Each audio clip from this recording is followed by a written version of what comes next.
Para comenzar esta clase, creo que es importante caracterizar el contexto y cómo lo vinculamos con el campo de la educación, el cual dividiré esta clase en 6 ejes, todos interrelacionados. El primero tiene que ver con el capitalismo como orden social, institucionalizado.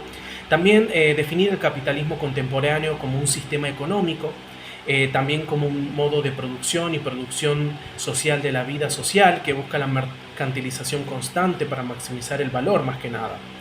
Entre los autores hablamos de Nancy Fraser, quien sostiene que el capitalismo es un orden social institucionalizado. Lo denomina como capitalismo caníbal porque devora sus propias bases desde la sustentación. Esto lo hace para poder recrear y continuar su acumulación, básicamente. Este capitalismo caníbal tiene las condiciones de posibilidad a partir de un proyecto civilizatorio, a partir de la crisis de la modernidad. Y esto lo vinculamos con las políticas públicas, en tanto la escuela moderna nació como una institución central del capitalismo industrial para producir un tipo de subjetividad y asegurar un orden social y normativo. Actualmente este proyecto está en crisis, ya que las políticas educativas atraviesan una transición donde la función tradicional de la escuela se encuentra un poco cuestionada. Por otro lado, si hablamos del eje número 2, el imaginario sociotécnico y los ejes del capitalismo, podemos decir que se analizan los planos de influencia del capital actual, económico, político, antropológico, ideológico, y además cómo se construyen los relatos sobre el futuro a través de la tecnología. Por ejemplo, Geosaura define la categoría de imaginario sociotécnico como visiones de futuros que proyectan un orden social deseado basado en avances científicos. Entre estos conceptos como el imaginario sociotécnico, él vincula las políticas públicas con esto de que no son neutrales, sino que son herramientas políticas que configuran modelos de gobierno futuro y además condicionan las políticas de digitalización educativa, también según los intereses de las grandes corporaciones tecnológicas. En un eje número 3 hablamos del nivel macropolítico y reforma global. Básicamente se estudia la dimensión macro de la educación, identificando actores globales y tendencias que buscan reformar los sistemas educativos nacionales.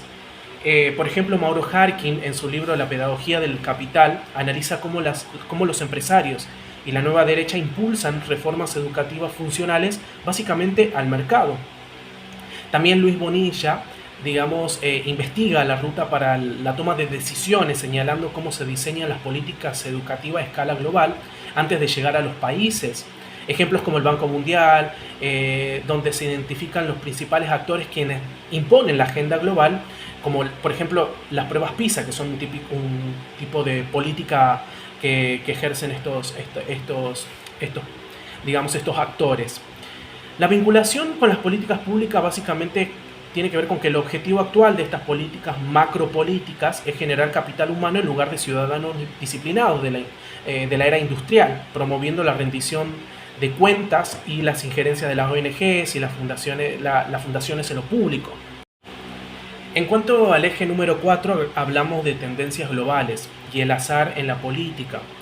Básicamente se describen las fuerzas que se disputan en el campo educativo hoy, desde la estandarización internacional hasta las propuestas alternativas.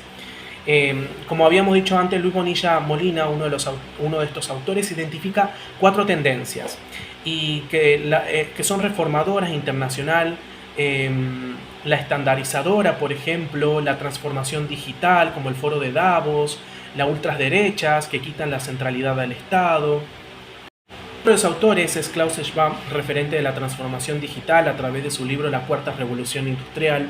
Cecilia Veleda, también en La cocina de la política educativa, afirma que las políticas suelen ser fruto de la improvisación, el azar y los vaivenes políticos más que una planificación científica.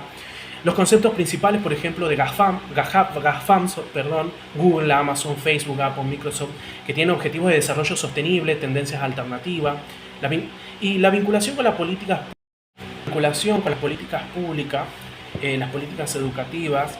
Hay como una especie de tendencia en disputa donde la digitalización se ve como un mercado para las tecnologías y se desplaza el concepto de educación como derecho.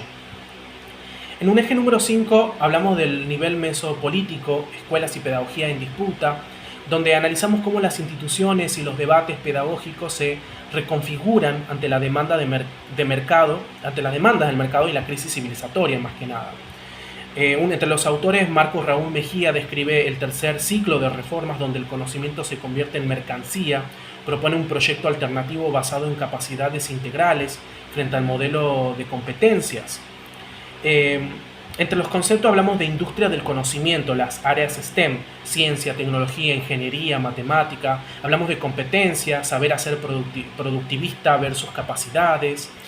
La vinculación con las políticas públicas tiene que ver con que estas políticas priorizan currículos centrales y competencias básicas en detrimento de las ciencias sociales, buscando una educación útil para el mercado laboral, a lo que Mejía propone políticas que fomenten el trabajo colaborativo y la formación de docentes como profesionales prácticos teóricos.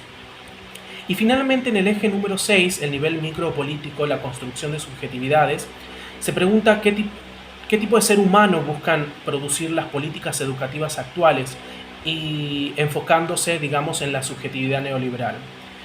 Jorge Torres Santomé caracteriza la construcción de personalidades neoliberales y neocoloniales. Él habla del homo economicus, que es el valor del dinero, el homo debitor, sujeto endeudado, homo numericus, medible por eficiencia, meritocracia, culpa, disposición de datos, y se vincula con las políticas ya que promueven una moral basada en el esfuerzo individual y la competencia, la meritocracia. En la fase digital, los dispositivos tecnológicos como la IA están desplazando las escuelas y las familias en función de moldear sujetos, relegando a las instituciones tradicionales al simple entrenamiento, digamos, de las habilidades básicas. Así que ahí podemos ver en esta clase estos 6 ejes divididos que explican un poco este contexto actual en el campo de la educación, cómo las políticas públicas en educación se ven influenciadas por esto y también cómo el capitalismo atraviesa. Así